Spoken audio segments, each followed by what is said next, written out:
Cavalcade of America, presented by DuPont.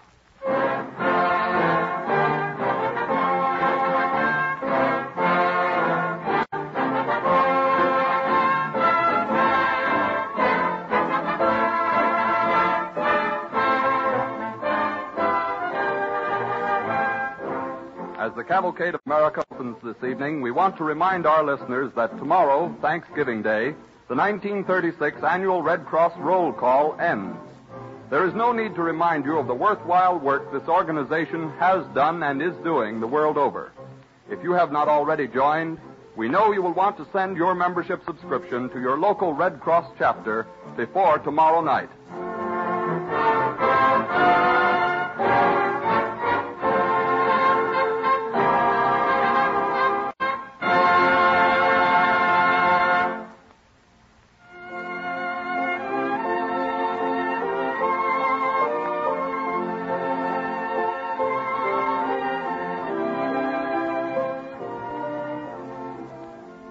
Songs of sentiment have long reflected true American characteristics.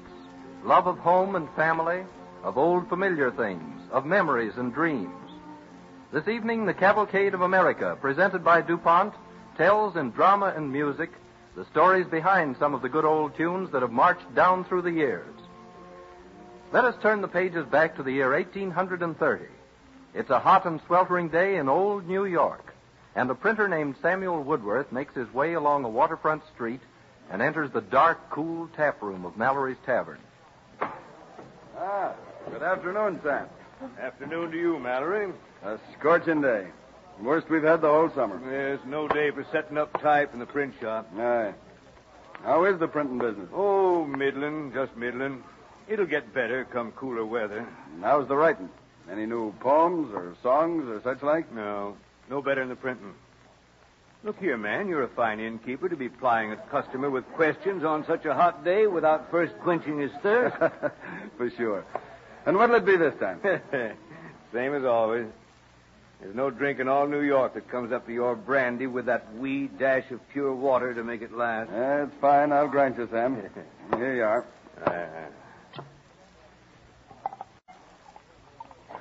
I wouldn't go so far as to say it's the finest for such a day as this. No?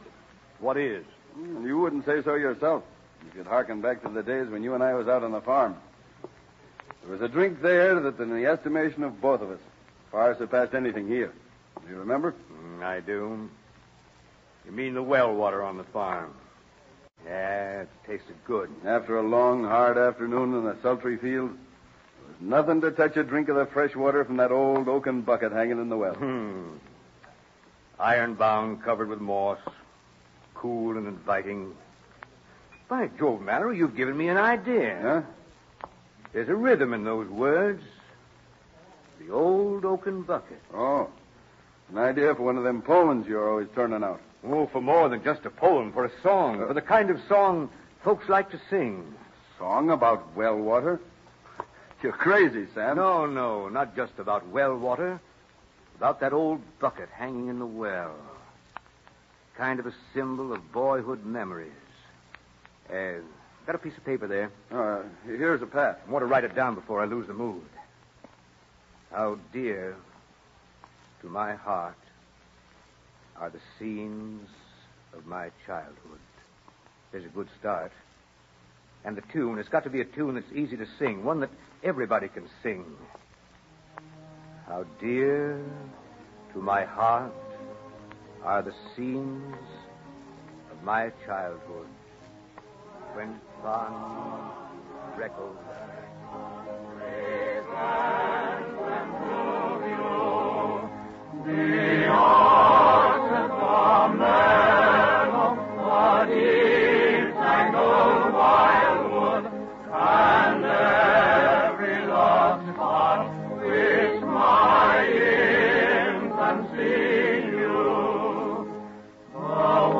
Spreading pond and the mill that stood by it, the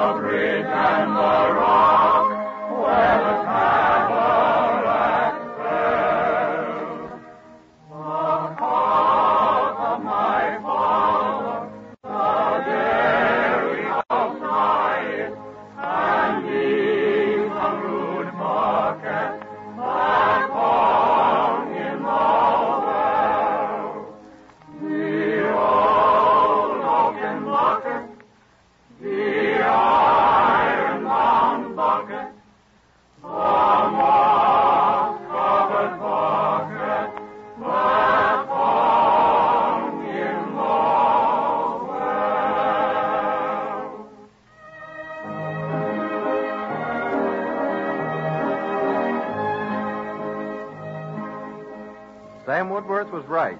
His sentimental song, echoing his own fond memories of old familiar things, caught the fancy of his times. And even today, there's scarcely a man or a woman who does not know that old refrain.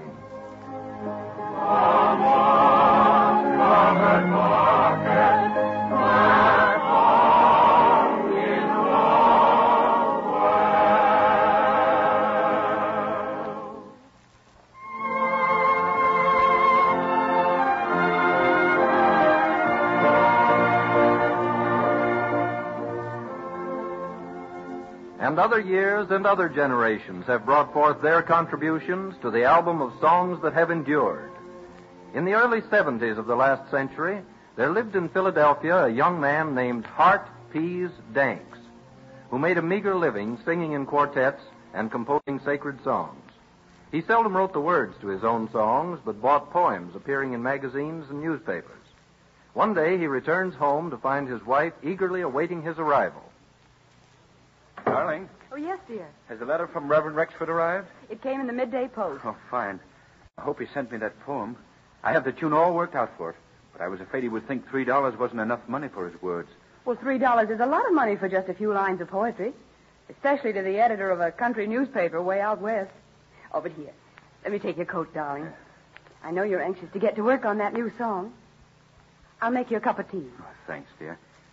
It can't be much fun being the wife of an unknown singer and composer, always having to worry and wonder where the next meal is coming from. Now, don't you go feeling sorry for us, because one of these days you'll compose a song that everybody will want to sing, and then you'll be famous. Oh, you are a dear. Always cheering me up when I begin to feel discouraged. I'll get right to work on the music for Dr. Rexford's poem right now, dear.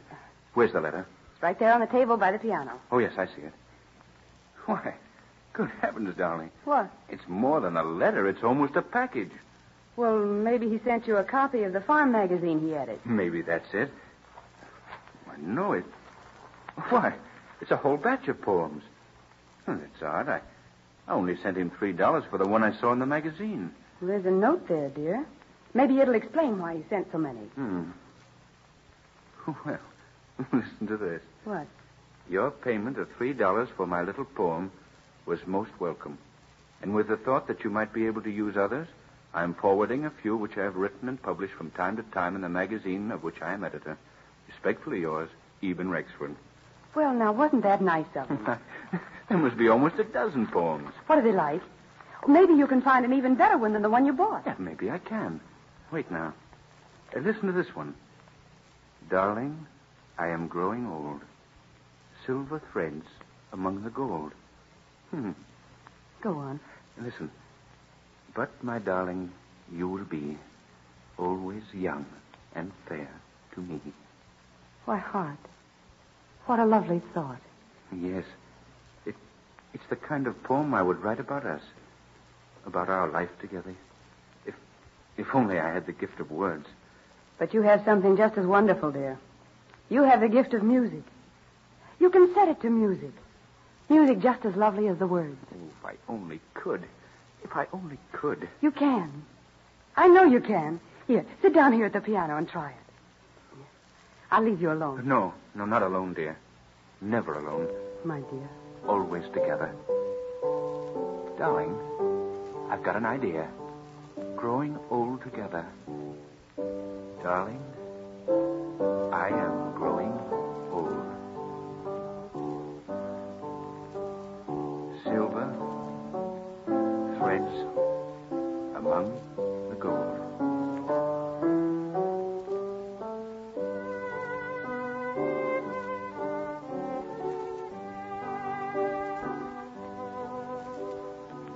Life is fading fast away.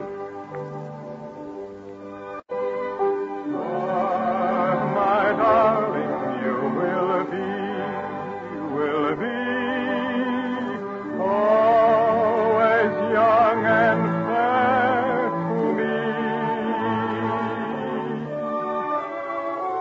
Yes, my darling, you will be always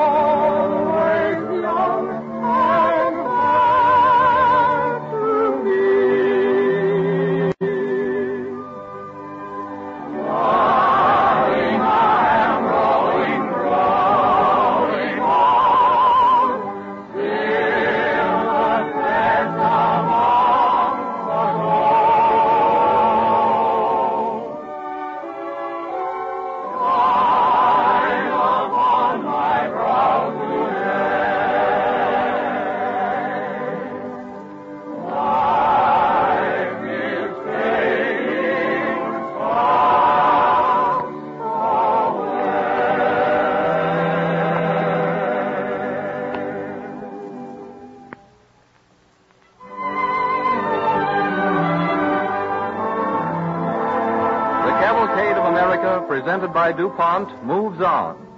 Each era has produced its songs of sentiment, and they're as varied as the tenor of the times themselves. The nostalgic ballads of the 70s and 80s gave place to songs of a lighter vein, although no less sentimental in their way than those of bygone years. One night, famous George Thatcher minstrels are playing at Denver Theater, and after the show, a young writer named Cy Warman makes his way to the dressing room of Raymond Moore, a popular singer of the gay 90s. Yes, who's that? Could I see you a minute, Mr. Moore? Yes, come in. My name's Warman. Cy Warman. I'm sorry to break in on you like this, Mr. Moore. It's quite all right, Mr. Warman. What can I do for you? Well, I've heard that you sometimes take lyrics and set them to music. Well, I have. Well, I have a poem here called Sweet Marie. It's a sort of madrigal, and I hope... Well, it's written in honor of my wife. Her name's Marie, so I... Yes. Well, suppose you let me look at it. Oh, here it is. Thank you. I've worked hard on it and rewritten it a lot of times, and I thought it'd make a good song if I could only get someone to set it to the right kind of music. Sweet Marie. Well, it's not a bad title for a song. There's a secret in my heart, Sweet Marie, and it's one I would impart, love, to thee. Look here, Mr. Warman. It looks like you may have something good here. Do you really think so? Yes. Suppose you leave this with me overnight and see me tomorrow. If I still like it tomorrow, I'll get to work and set it to music myself. Oh, say, Mr. Moore, I was hoping you'd say that. Gee, that's great. I'll see you tomorrow night after the show. Good night, sir.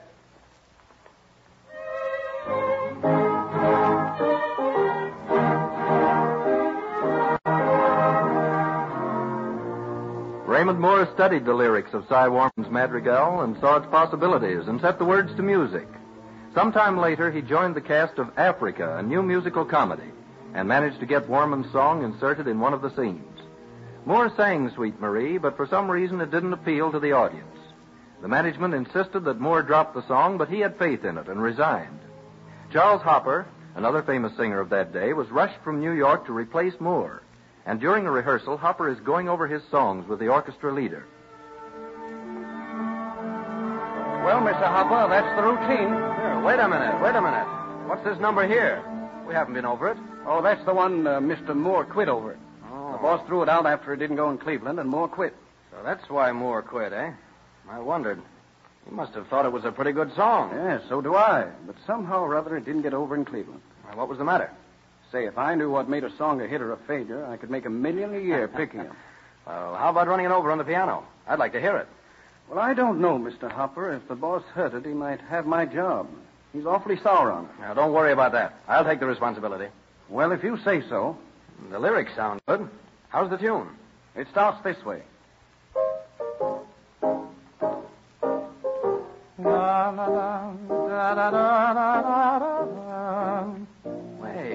Wait a minute. Put it back in. I agree with Moore. This song has something. Well, the boss will never stand for it. You won't know about it until it's too late. Well, if you'll take the responsibility... I will. And I have a hunch we'll prove that Moore was right.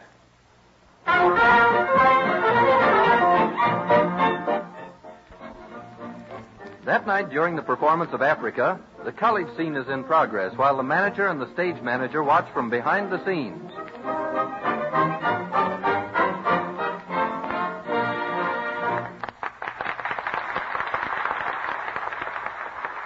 Well, Hopper's doing all right. Yes, and now we'll see how this second act goes without that Sweet Marie Moore was so crazy about. Yeah, crazy enough about to quit.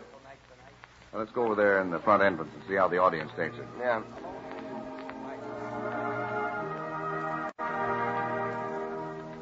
I've a secret in my heart. Hey, what's this? I thought I gave orders that that song was out. You did. But it seems it's in, and it's too late to do anything about it. Well, somebody's going to get fired for this. That's not it well, and yet I dare not tell. Sweet Marie, come to me, sweet Marie, come to me. Not because your face is fair, love to see, but your soul so pure and sweet makes my happiness daughter at your feet, sweet Marie.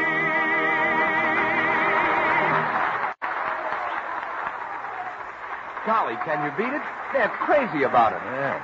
Looks like Moore was right after all, and we'd be crazy to take it out. Signal Hopper to take on course. Yes, sir. And tell the chorus to take it out.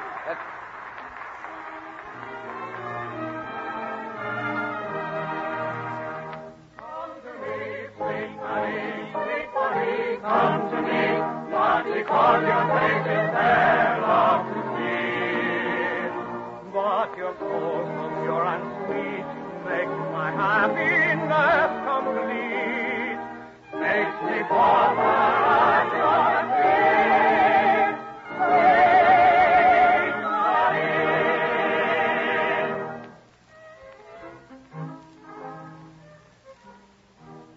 Marie became a song hit of its day and a part of the spirit of the gay 90s. Another song, one of even more lasting fame, had its inspiration in a simple incident that occurred at a dance. One evening, Charles K. Harris, a songwriter, is leaving a ball in Chicago, acting as escort to a young lady, Miss Cora Lehrberg, whom he had met that night for the first time. They've danced together most of the evening, and just as they reach the door... Oh, Charles, there's a couple I'd like you to meet. Oh? They're very good friends of mine, both of them. Certainly, Cora. I'd like to meet any friends of yours. Here they come, Charles. Oh, wait, Cora. Something's happening. They're quarreling, I think. Very well, Harry. If that's the way you feel about it, I never want to see you again. The thought is mutual, Eloise. Good evening. Good evening. Why, Charles, he walked away and left her. And they're engaged. Well, I doubt if they are now. Oh, I must speak with her and try to cheer her up. There must be something. Charles, look. What's the trouble now? There's Harry, Eloise's fiancé, going home with another girl.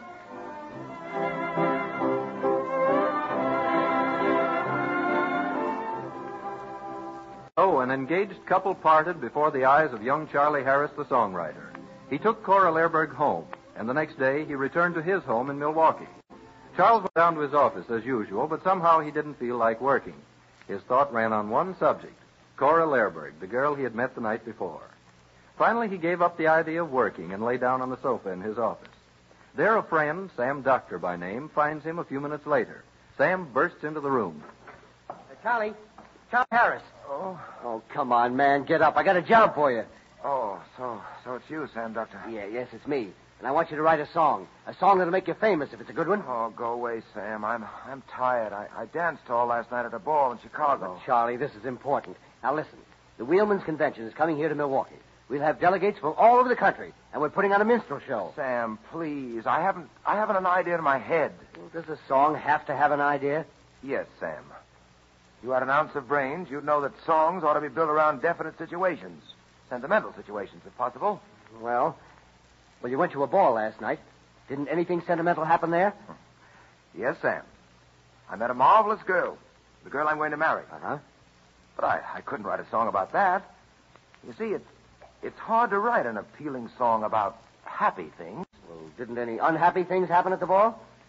No, but something unhappy happened after the ball. You see, after the ball. Sam, get out of here. Get out, I say. What's the matter, Charlie? Have you gone mad? Get out. I've got it. I've got the idea for a song. Leave me alone. Sam, please. All right. I'll leave you alone, but I'll be back. After the ball. I say I'll be back in a little while. Many a heart is aching. I say I'll be back. Many the hopes that have vanished after the ball. Oh, rats. I'll be back. Now, let's see. After the ball is over. Oh, no. After ball is over. No, that's not right. After the ball is over. There we are. After the ball is over. After the break of morn. Da-dum, da-dum, da-dum. Gee, that's great. Da-dum, da-dum, da-dum.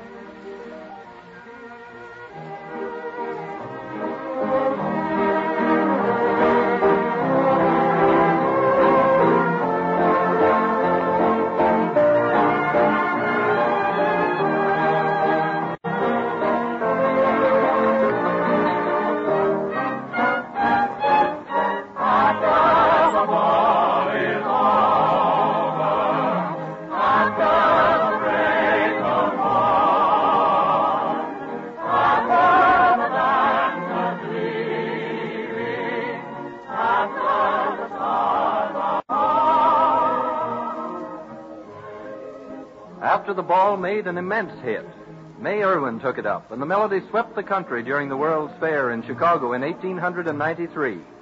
In the following years, the song gained a popularity it has never lost. Today, songs of sentiment still echo the deep-rooted feelings of people for home, for loved ones, for heartbreaks. Don Voorhees and his orchestra bring us back to the present with a modern song of sentiment, The Way You Look Tonight.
Songs of sentiment.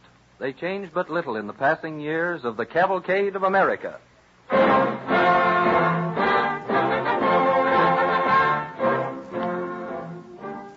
At this Thanksgiving time, as we view a busier, happier America, we realize that there is much to be thankful for. Even as the pioneers struggled through one difficulty after another, finally winning successes that helped to build this nation, so has American business held faith through dark days and against odds that would have discouraged any but a far-seeing, optimistic people. This is the true spirit of the Cavalcade of America. Americans are optimists by nature. Most people sincerely believe that the Depression would someday end and be followed by a time of larger opportunity for all. Those of us associated with long-established businesses had an even more solid reason for our faith. Old American businesses bear on their books the records of a series of major economic depressions. One may read in the 134 years of the DuPont Company's records, for example, 10 separate chapters of ups and downs, beginning with the Depression of 1819, followed by that of 1837, then the Panic of 1857, the 6 bleak years of the 70s, and so on down the long pages to the crash of 1929 and the depths of 1932. Having on 9 different occasions felt the iron grip of depression fasten about it, only to have that grip later relax as America burst into the sunlight of a new day, the DuPont Company never doubted that this 10th depression would be in all essentials like the other 9. Hence, straight through the trying times of the last 5 years, DuPont continued to draw on its resources as a demonstration of its faith in the future.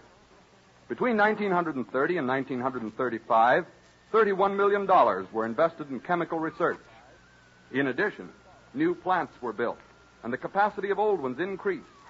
Most of the money spent on new construction was for the manufacture of things that either did not exist or were in their industrial infancy 10 years ago. All of the money invested in research was spent to improve existing products and to create entirely new ones. During those 5 depression years, for example, DuPont introduced more than 300 new chemical products. As a result of such advances, DuPont today gives employment to 10,000 more Americans than in 1929, and at higher average wages. Coupling faith, born of its experience in previous depressions, with the momentum of continuous research, this one organization has been able to sustain 25% more households than in the so-called year of the boom. Truly, there is satisfaction in the knowledge that through good times and bad, research chemistry forges ahead towards the goal described in the DuPont Pledge: better things for better living through chemistry.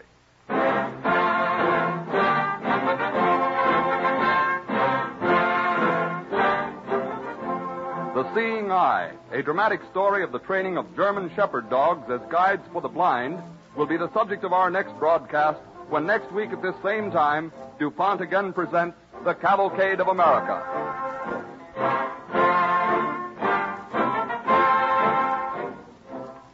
This is the Columbia Broadcasting System.